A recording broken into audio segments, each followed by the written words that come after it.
সকলে আমার প্রীতি ও শুভেচ্ছা নিন। আশা করি ভালো আছেন। দেখেন 16 গলা এবার পূর্ণ হয়ে যাবে। এত বেশি ছাড় দেওয়ার কারণে সেই 5ই আগস্ট 2024-এর পরে কারাগার থেকে পালিয়ে যাওয়া জঙ্গিদেরকে আটক করতে না পারা, সেই সময় লুটপাট হওয়া অস্ত্র ফেরত না পাওয়ায় একটানা সাভার থেকে শুরু করে পুরো ঢাকা শহরের কয়েক জায়গায় বোমা আতঙ্ক, সব কিছু মিলায় জাতিসংঘের প্রতিবেদন সামনে এসেছে। তাতে 16 গলা পূর্ণ হয়ে যাওয়ার উপক্রম হয়েছে। জাতিসংঘের প্রতিবেদনে ভারত, বাংলাদেশ ও আল কায়দা জাতিসংঘ নিরাপত্তা পরিষদের অধীনে থাকা একটি বিশেষায়িত পর্যবেক্ষণ দলের তৈরি প্রতিবেদনে 2025 সালে ভারতের দিল্লির লালকেল্লার সামনে বিস্ফোরণের পেছনে আল কায়েদার ভারতীয় উপমহাদেশ শাখা AQIS ছিল বলে জানানো হয়েছে। AQIS বাংলাদেশে সেল প্রতিষ্ঠার চেষ্টা করছে বলেও ইউএনএসসি মনিটরিং রিপোর্ট নামে পরিচিত ওই প্রতিবেদনে বলা হয়েছে।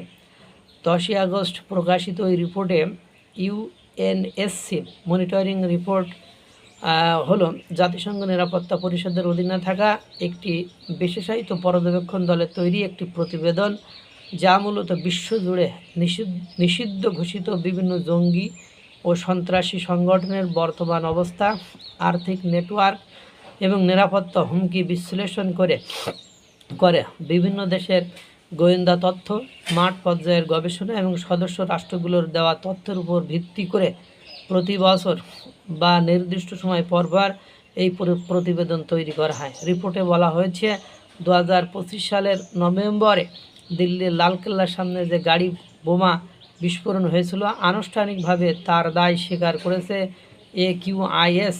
ওই হামলায় 15 জন মারা গিয়েছিল, আহত হয়েছিল আরও 20 জন। এই হলো প্রাথমিক খবরাখবর।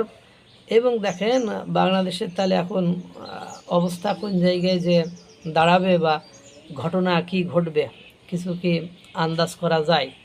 আপনারা জানেন দক্ষিণ এশিয়া সন্ত্রাসবাদের হুমকি বাড়ছে, বিশেষ করে বাংলাদেশের, পাকিস্তানের এগুলো বলে সতর্ক করেছে জাতিসংঘ নিরাপত্তা পরিষদের নিষেধাজ্ঞা পর্যবেক্ষণ দল।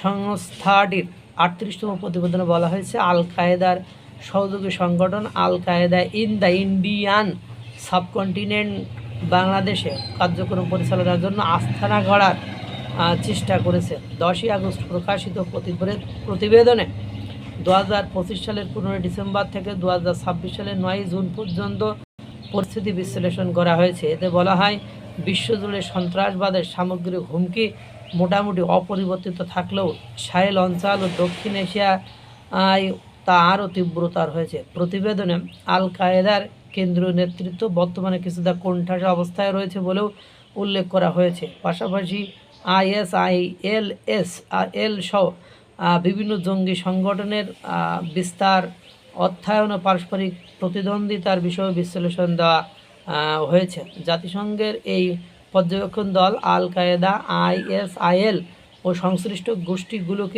গোষ্ঠীগুলোর হুমকি, অর্থায়ন, বিদেশি যোদ্ধাদের চলাচল এবং জাতিসংঘের নিষেধাজ্ঞা বাস্তবায়নের বিষয় পর্যবেক্ষণ করে।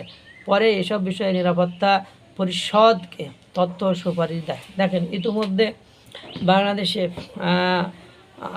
জেএমবি নামে খ্যাত মামুন নামে এক পোলা বের হয়ে এক সিরিজ যে বোমা বিস্ফোরণ, ক্যান্টিনের বা খাবারের কৌটার মধ্যে যে বোমা পাওয়া গেছে, সেই যে বোমাগুলো পাওয়া গেছে সম্প্রতি সবগুলো একই ধাঁচের, একই স্টাইলের, সব কিছু মিলায়ে রিপোর্ট অনুযায়ী 25-26 সালে যে ঘটনা ঘটেছে এবং বাংলাদেশে যে পরিমাণ সার্জিও গোর ঘুরে গেলেন, বিভিন্ন টিম আসছেন, দেখছেন, পর্যবেক্ষণ করেছেন এবং জাতিসংঘ নিষেধাজ্ঞা টিম যে রিপোর্ট দিয়েছে এবং সার্জিও গোরের যে বক্তব্য, নিরাপত্তার দায়িত্ব ভারতকে দিতে চাই।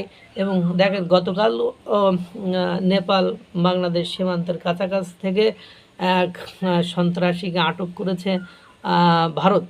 সব কিছু মিলিয়ে ভারত 16 গলা এবার পূর্ণ করে দেবে মনে হচ্ছে।